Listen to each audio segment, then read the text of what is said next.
మిత్రపక్షాలతో కలిసి బీజేపీ ప్రభుత్వాన్ని ఏర్పాటు చేసింది. మూడోసారి కూడా మోదీ అదే స్పీడ్ను కంటిన్యూ చేస్తారా లేక రూటు మారుస్తారా అనేది ఇప్పుడే చెప్పలేం. ఏకపక్షంగా వెళ్లాలంటే కుదరదు. అలా చేస్తే మళ్ళీ ఏం జరుగుతుందో కమలం నేతలకు బాగా తెలుసు. అందుకే ఆచితూచి అడుగులు వేయాలి. లేదంటే అటు విపక్షాలను ఎదుర్కోవడం చాలా కష్టం. వాటన్నింటినీ మోదీ ఎలా మేనేజ్ చేయాల్సి ఉంటుంది? ఇప్పటిదాకా ఒక లెక్క, ఇక నుంచి ఇంకో లెక్కగా ఉంటుంది బీజేపీ ప్రభుత్వం పనితీరు.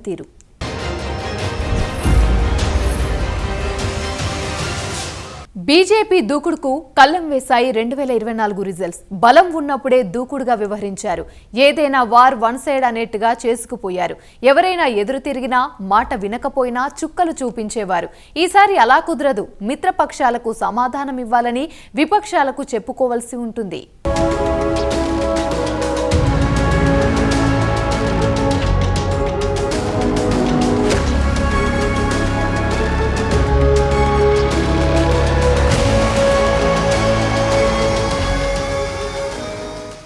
నాలుగు 400 సీట్లు సాధించడమే లక్ష్యంగా ఆబ్కీ బార్ 400 పార్ అంటూ ముమ్మరంగా ప్రచారం చేసిన బీజేపీ 300 సీట్ల లక్ష్యాన్ని కూడా చేరుకోలేకపోయింది. ఎన్డీఏ కూటమి పార్టీలన్నీ కలిసిన 300 మార్కు దాటలేదు. ఎన్డీయూ మిత్రపక్షాలన్నీ కలిసిన 293 సీట్లకే పరిమితమైంది. మోదీపై ప్రజల్లో కొంత వ్యతిరేకత, విశ్వాసం తగ్గిందని చెబుతున్నారు పొలిటికల్ ఎక్స్పర్ట్స్. 7 రాష్ట్రాల్లో బీజేపీకి ఆశించిన ఫలితాలు రాలేదు. 2019లో పోలిస్తే ఈసారి 63 సీట్లను కోల్పోయింది. 240 సీట్లకే పరిమితమైంది. దీంతో మిత్రపక్షాల సపోర్ట్ కావలసి వచ్చింది.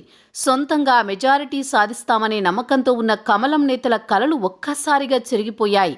7 రాష్ట్రాల్లో బీజేపీకి స్వల్ప సీట్లను గెలుచుకుంది.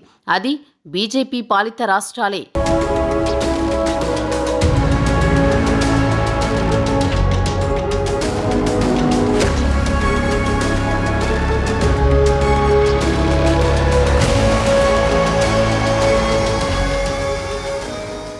రెండుసార్లు బీజేపీకి అఖండ మెజారిటీ కట్టబెట్టిన యూపీలో 29 సీట్లనే సాధించింది. 8% ఓట్ షేర్ తగ్గింది. 1% ఓట్ల శాతం తగ్గుదలతో మహారాష్ట్రలో 13 స్థానాలను కోల్పోయింది. రాజస్థాన్లో 9.2% ఓట్ షేర్ తగ్గడంతో 10 సీట్లు కోల్పోయింది. కర్ణాటక, పశ్చిమ బెంగాల్, బీహార్లలో కూడా 19 స్థానాలు కోల్పోయింది.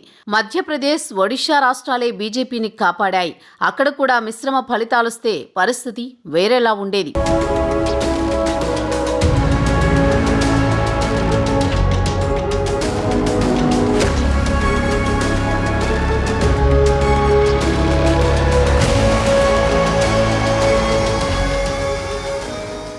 కేంద్రంలో మూడోసారి కొలువుదీరిన బీజేపీ ఇక నుంచి సొంతంగా నిర్ణయాలు తీసుకునే అధికారం ఉండదు.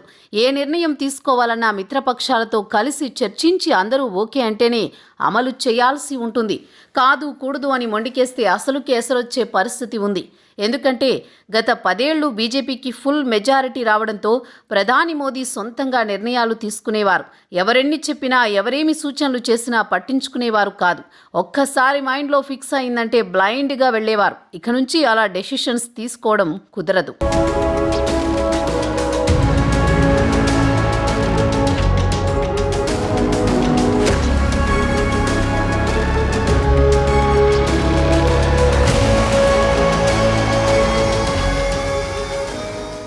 ఇప్పటి వరకు ఓ లెక్క, ఇకపై మరో లెక్క.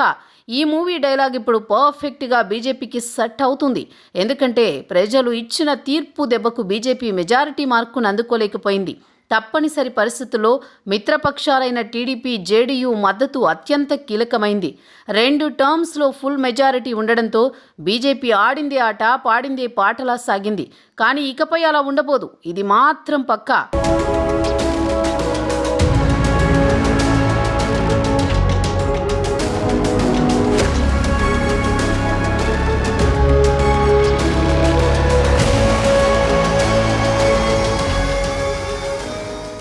రెండు 2014 సార్వత్రిక ఎన్నికలకు ముందు బీజేపీ, దాని కూటమి ప్రభుత్వాల సంఖ్య 7 కాగా 2024 ఎన్నికలకు ముందు బీజేపీ దేశంలోని 16 రాష్ట్రాల్లో సొంత ప్రభుత్వాన్ని, 4 రాష్ట్రాల్లో కూటమి ప్రభుత్వాలను ఏర్పాటు చేసింది. అంటే మొత్తం బీజేపీ పాలిత రాష్ట్రాల సంఖ్య 20కి చేరాయి. సహజంగానే ఆ పార్టీని వివిధ రాష్ట్రాల్లో అధికారంలోకి తేవడంలో మోదీ ఫ్యాక్టర్ ప్రధాన పాత్ర పోషించింది. అయితే మోదీ హామీపై అందరికీ పూర్తి విశ్వాసం లేదని తాజా ఫలితాలు సూచిస్తున్నాయి. 2014 ఎన్నికల్లో 282 సీట్లు, 2019 లోక్సభ ఎన్నికల్లో 303 సీట్లు గెలుచుకున్న బీజేపీ ఈసారి మెజారిటీకి దూరమయ్యేది కాదు.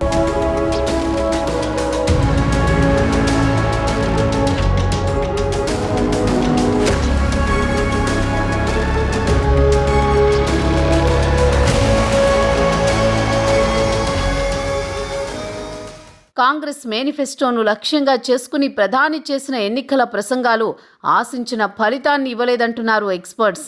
రామమందిరం వంటి అంశాలు ఓటర్లను అంతగా ఆకట్టుకోలేకపోయాయని చెబుతున్నారు. లేదంటే బీజేపీకి సొంతంగా ఎక్కువ సీట్లు వచ్చేవి. ఇప్పుడు కమలం నేతలు మిత్రపక్షాల మీద ఆధారపడాల్సిన సిచ్యువేషన్.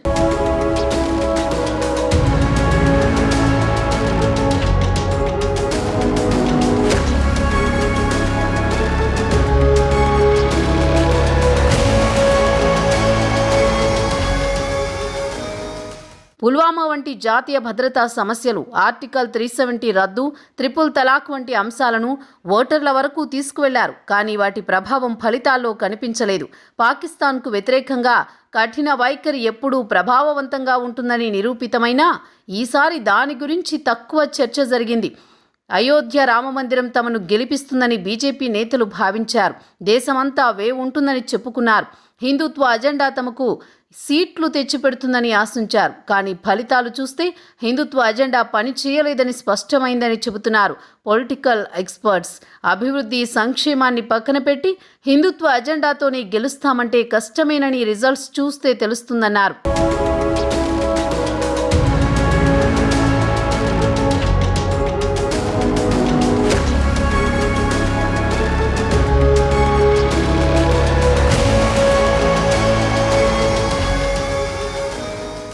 రాజ్యాంగాన్ని మార్చేస్తారు, ప్రజాస్వామ్యం ప్రమాదంలో పడుతుంది ఇలాంటి ప్రతిపక్షాల ప్రచారాస్త్రాలు దళితులు, మైనారిటీ వర్గాల్లో ఆందోళనలు కలిగించాయంటున్నారు.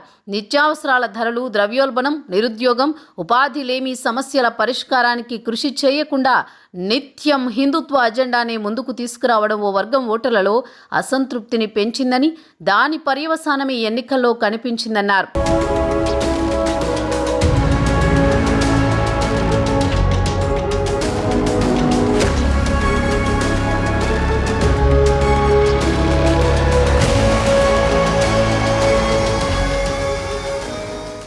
రెండు 2019 ఎన్నికల్లో మోదీ చరిష్మాతోనే బీజేపీ ఎన్నికల్లో విజయం సాధించింది. అయితే ఈసారి కూడా అదే ఆయుధంతో కమలం బరిలోకి దిగింది. ఆఖరికి 250 సీట్లు కూడా సాధించలేకపోయింది.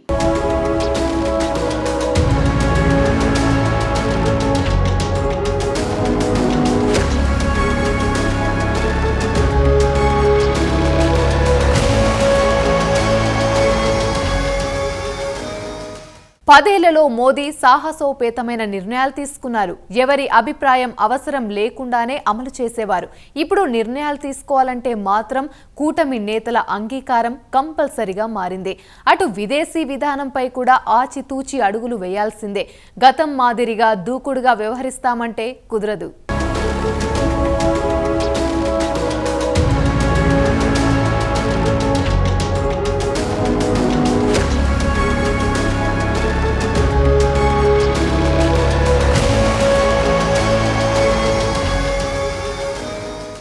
రెండు పర్యాయాలు మోదీ దూకుడుగా వ్యవహరించారు. విపక్షాలను పట్టించుకోలేదు. ఏకపక్షంగా నిర్ణయాలు తీసుకున్నారు. ఎంత మొత్తుకున్నా వినిపించుకునేవారు కాదు. నా దారి రహదారి అనే విధంగా వ్యవహరించేవారు. విదేశాంగ విధానంలోనూ ఒంటెద్దు పోకడలతో వెళ్లారు. ఎవరైనా ఎదురు తిరిగితే వారిని కటకటాల వెనక్కి నెట్టేశారు.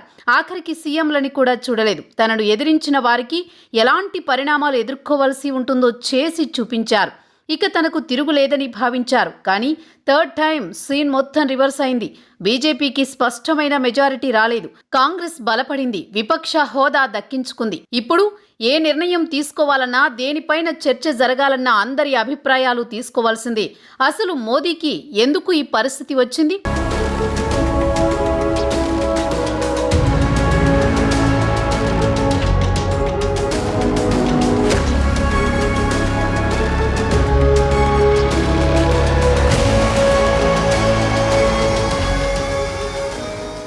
ప్రధాని నరేంద్ర మోదీ ఏకపక్ష నియంతృత్వ విధానాలు తీసుకోవడానికి వీల్లేదు. ఏది చెయ్యాలన్నా, ఎలాంటి నిర్ణయాలు తీసుకోవాలన్నా మిత్రపక్షాల నిర్ణయాలు తీసుకోవాల్సిందే. పార్లమెంటులో ఏ బిల్లు ప్రవేశపెట్టాలన్నా దానిపై చర్చ జరగాల్సిందే. గతంలో పార్లమెంట్లో బీజేపీ వన్ సైడ్గా వ్యవహరించింది. మెజారిటీ సభ్యులు అధికార పార్టీ నేతలే ఉండడంతో దానిపై చర్చ లేకుండానే బిల్లులు పాస్ అయ్యేవి. ఇదేంటని విపక్ష నేతలు నిలదీసినా పట్టించుకునేవారు కాదు. ఆఖరికి మిత్రపక్షాలకు చెప్పకుండానే బిల్లులు పాస్ చేయించుకునేది బీజేపీ. ఇప్పుడు ఏ నిర్ణయం తీసుకోవాలన్నా, ఏ బిల్లు అయినా పార్లమెంట్లో ప్రవేశపెట్టాలంటే ముందుగా మిత్రపక్షాల అభిప్రాయం తీసుకోవాల్సిందే.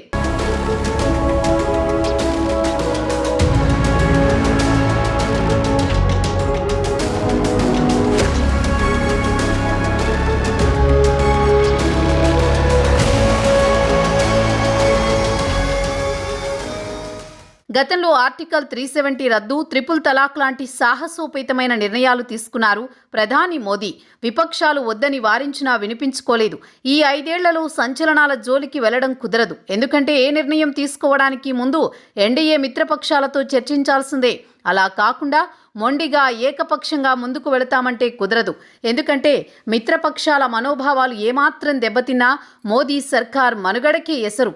సో ఇకపై పరిగెత్తడం అటుంచి వేసే ప్రతి అడుగు ఆచితూచి వేయాల్సి ఉంటుంది.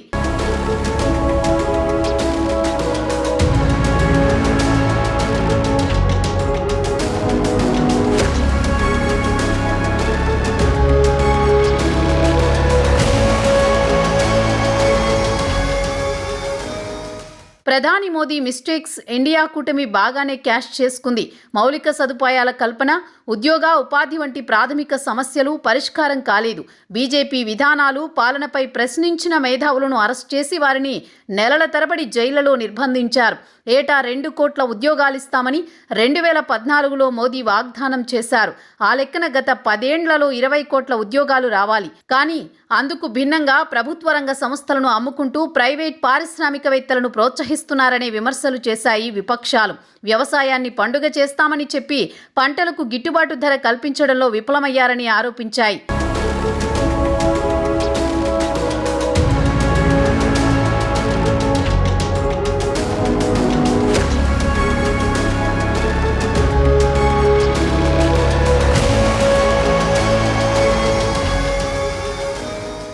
పెద్ద నోట్ల రద్దు, జీఎస్టీ అమలు, పెట్రోల్, డీజిల్, వంట గ్యాస్, నిత్యావసర వస్తువుల ధరల పెరుగుదలతో ప్రజలు తీవ్ర ఇబ్బందులు పడ్డారని ఆరోపించాయి విపక్షాలు. మోదీ విదేశీ టూర్స్కు సంబంధించిన విషయాలు, ఆయా దేశాలతో ఒప్పందాల విషయాలను కూడా బయటకు రాకుండా చూసుకునేవారు. ఇవేమీ పట్టించుకోకుండా కేవలం అధికారమే పరమావధిగా పాలన సాగిందని విమర్శిస్తున్నాయి.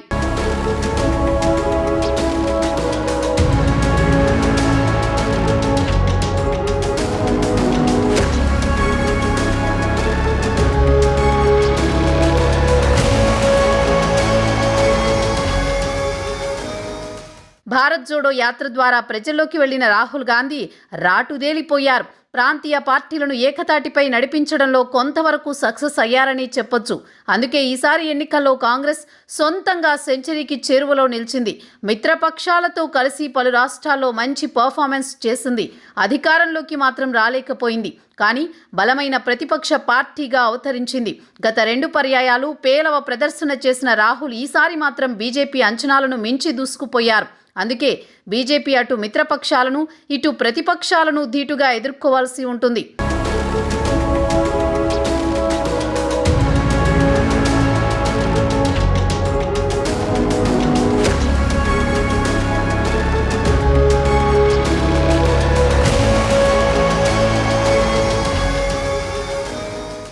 ఇండియా కూటమి అధికారం సాధించడానికి అవసరమైన సీట్లకు కొద్ది దూరంలో ఆగిపోయింది. ప్రభుత్వాన్ని ఏర్పాటు చేసేందుకు ప్రయత్నించినా అది సాధ్యం కాలేదు. పార్లమెంటులో ఇండియా కూటమి ప్రతిపక్ష పాత్ర పోషించనున్న నేపథ్యంలో లోక్సభలో ప్రతిపక్ష నేతగా ఉండాలని కాంగ్రెస్ వర్కింగ్ కమిటీ సమావేశంలో కాంగ్రెస్ నేతలు రాహుల్ గాంధీని కోరారు. ఈ విషయంపై ఆలోచించి నిర్ణయం తీసుకుంటారని రాహుల్ చెప్పినట్టు కాంగ్రెస్ వర్గాలు తెలిపాయి. రాహుల్ ప్రతిపక్ష నేతగా ఉంటే బీజేపీపై విమర్శల బాణాలు ఎక్కుపెడతారు. గత సెషన్స్ వరకు నేనే రాజు, నేనే మంత్రి మాదిరిగా వ్యవహరించిన మోదీ ఈసారి విపక్షాల నుంచి గట్టి సవాళ్లనే ఎదుర్కోవాల్సి ఉంటుంది. అది కూడా రాహుల్ నుంచే కావడం ప్రాధాన్యం సంతరించుకునే అవకాశం ఉంది.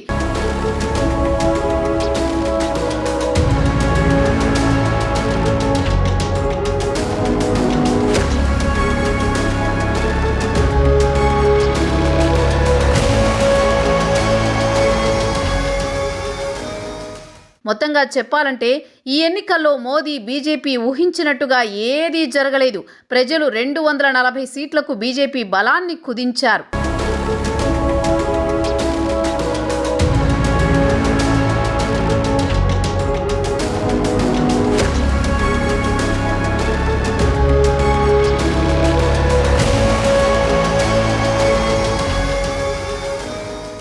కేంద్రంలో సంకీర్ణ సర్కారు ఏర్పాటైంది. మూడోసారి అధికారంలోకి వస్తామని చెప్పిన బీజేపీ ఆటలు సాగలేదు. రామ మందిరంతో గట్టెక్కుతామని భావించారు. అలా జరగలేదు. ఇక సంక్షేమం, అభివృద్ధి కన్నా ప్రజలను బాగా ప్రభావితం చేసే అస్త్రాన్ని సిద్ధం చేసుకోవాల్సిందే.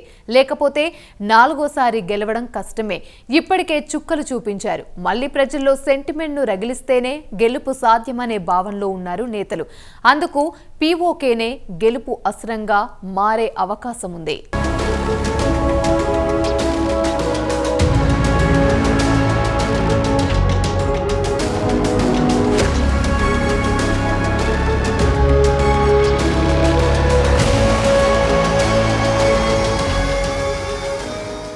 ప్రపంచంలో అత్యధిక జనాభా కలిగిన ప్రజాస్వామ్య దేశంలో పలుమార్లు సంకీర్ణ ప్రభుత్వాలు ఏర్పడ్డాయి. 1989 నుంచి 2004 వరకు 6 సార్వత్రిక ఎన్నికల్లో ఒక పార్టీకి పూర్తి మెజారిటీ రాలేదు.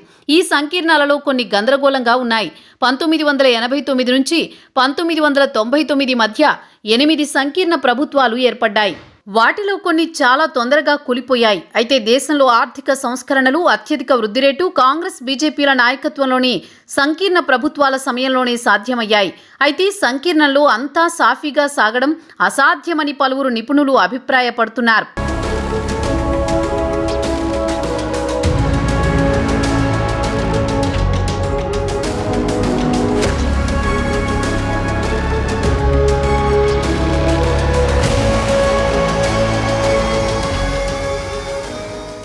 సొంతంగా మూడోసారి 400కు పైగా సీట్లు సాధిస్తామని, మోదీ మేనియాతో అధికారంలోకి వస్తామని చెప్పినా అలా జరగలేదు.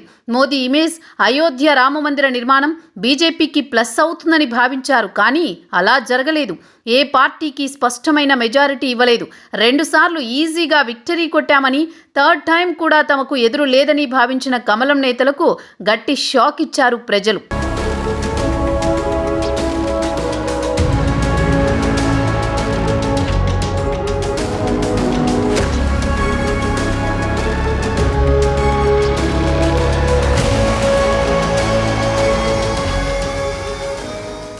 బీజేపీ మూడోసారి మిత్రపక్షాలతో కలిసి ప్రభుత్వాన్ని ఏర్పాటు చేసింది.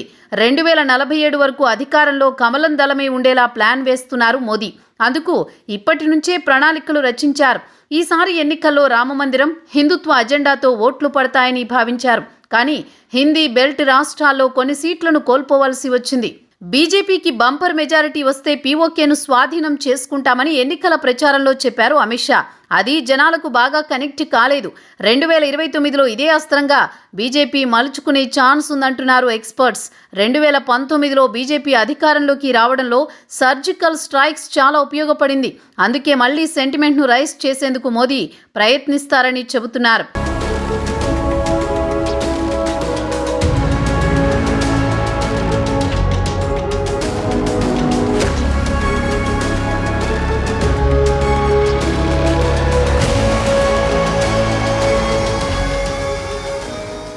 పీఓకేలో కొన్నేళ్లుగా నిత్యం ఆందోళనలు, తిరుగుబాట్లు జరుగుతున్నాయి. తమకు స్వాతంత్ర్యం కావాలంటూ రోడ్లపైకొస్తున్నారు ప్రజలు. పీఓకేను భారత్లో కలపాలని కోరుతూ పోస్టర్లు వెలిశాయి. దీన్ని క్యాష్ చేసుకోకుండా బీజేపీ ఊరుకుంటుందా? ఇక 2029 ఎలక్షన్స్లో ఇదే అస్త్రంగా ఎన్నికల ప్రచారంగా మారనుందని చెబుతున్నారు పొలిటికల్ ఎక్స్పర్ట్స్. అవును, ఎవరిని లెక్క చేయని బీజేపీ ప్రస్తుతం అందరినీ లెక్కలోకి తీసుకోవాల్సి వస్తుంది. ఒకసారి ఎన్నికల మ్యాజిక్ ఫిగర్ లెక్కలు తారుమారైన తర్వాత ప్రస్తుతం ఈ పరిస్థితికి బీజేపీ రావాల్సి వచ్చింది. 2014లో మ్యాజిక్ ఫిగర్ 272 అయితే 282 ఏకపక్షంగా బీజేపీ పార్టీకి ఒక్కదానికే వచ్చిన సందర్భం చూసాం. ఆ తర్వాత మిత్రపక్షాలు కూడా కలిసి వచ్చాయి. ఆనాడున్న తెలుగుదేశం, అకాలీదళ లాంటి పక్షాలు బలంగా ఉన్నాయి. వాటిని కాదని చాలా చోట్ల భంగపడ్డ బీజేపీ వారందరితో విరోధం కొని తెచ్చుకుంది. ఆ తర్వాత ఎప్పుడైతే 2019 కన్నా ముందే సీన్ మారిపోయింది. అకాలీదళు, శివసేన, బీజేపీ, మనకు తెలుగుదేశం ఇవన్నీ కూడా దూరం అయిపోయాయి. అయినా సరే నాకేం పర్వాలేదంటూ ముందుకెళ్ళింది. 2019లో ఈ పక్షాల సహకారం లేకుండానే ఒక రకంగా చెప్పాలంటే తన ఎదురు తిరిగిన పక్షాలన్నింటినీ సర్వనాశనం చేస్తూ వారిని ఆయా రాష్ట్రాల్లో అధికారం నుంచి దూరం చేస్తూ మరి ముందుకు సాగిపోయింది బీజేపీ. 2019లో అప్రతిహత మెజార్టీతో 2014లో సొంతంగా బీజేపీకి 282 సీట్లు వస్తే 2019లో మొత్తం పార్లమెంట్లో 303 స్థానాలతో అప్రతిహత విజయం సాధించి దాంతోపాటు మిత్రపక్షాలు ఎన్ని దూరమైనా మరొక 50 సీట్లు మిత్రపక్షాలకు తనకు అప్పటికే మిగిలిన మిత్రపక్షాలకు సాధించి 353 సీట్లతో ముందుకెళ్ళింది.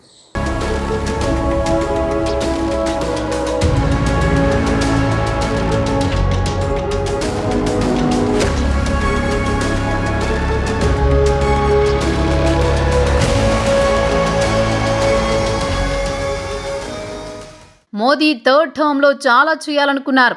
రాజ్యాంగంలో మార్పులు, పీఓకేను స్వాధీనం చేసుకోవడం అందులో చాలా ముఖ్యమైనవి. ఇవి జరగాలంటే 400 సీట్లు మాకు కావాలి అని ఎన్నికల ప్రచారంలో చెప్పారు బీజేపీ నేతలు. బట్ జరగలేదు. అంటే ఇప్పుడు ఈ 2 పనులు అటకెక్కినట్టే అనిపిస్తోంది. ఇక వన్ నేషన్ వన్ ఎలక్షన్, దీనిపై కూడా మోదీ సర్కార్ ఎలా ముందుకు వెళుతుంది అనేది చూడాలి. 2029 నాటికి పీఓకేను బీజేపీ ప్రచారాస్త్రంగా మలుచుకునే ఛాన్స్ ఉందంటున్నారు నిపుణులు. రాజకీయ నాయకులు అధికారం రాగానే పరివర్తన మారిపోతుంది. ఒక రాజకీయ పార్టీకి, ఒక నాయకుడికి, ఒక రాష్ట్ర ప్రభుత్వం అయినా పెద్ద పదవైనా వస్తే వాళ్ళకి హద్దు లేకుండా ప్రవర్తించడం, మిస్యూజ్ చేయటం అది మనం కళ్ళెదురుగా చూస్తున్నాం. ఏ ఒక్క రాజకీయ నాయకుడు అని పార్టీ కాదు, సాధారణంగా 99% చేసే పని ఇదే. దాంతోపాటు కొంతమంది కరప్షన్ కూడా బాగా చేసేసి ఆ డబ్బుతో ఇంకా రాజకీయ పొగరు పెరగటం జరుగుతుంది. యారగెన్స్ ఆఫ్ పవర్ అంటారు ఇంగ్లీష్లో. అంటే అధికారం, అథారిటీతో వచ్చే పొగరు మొత్తాన్ని అది రాగానే ప్రభుత్వాలను ఇష్టం వచ్చినట్టుగా చేయటం వల్ల ఎన్నో తప్పులు జరుగుతాయి. ఆఖరికి ఓటమి కూడా రూట్ అదే నీ ప్రవర్తన. ఇప్పుడు మనం చూసేదేం కొత్త కాదు.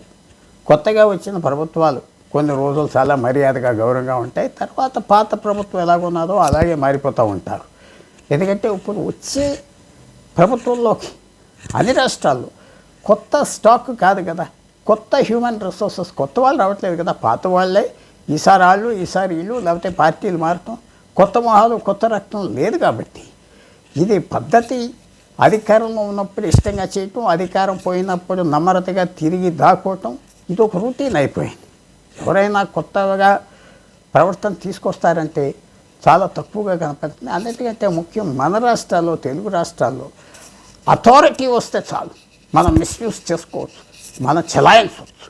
అది ఇక్కడ హద్దు లేకుండా ఎంత వైబ్రెంట్ మీడియా ఉండినా ఇక్కడ అలాగ మాత్రం మనం చూస్తున్నాం.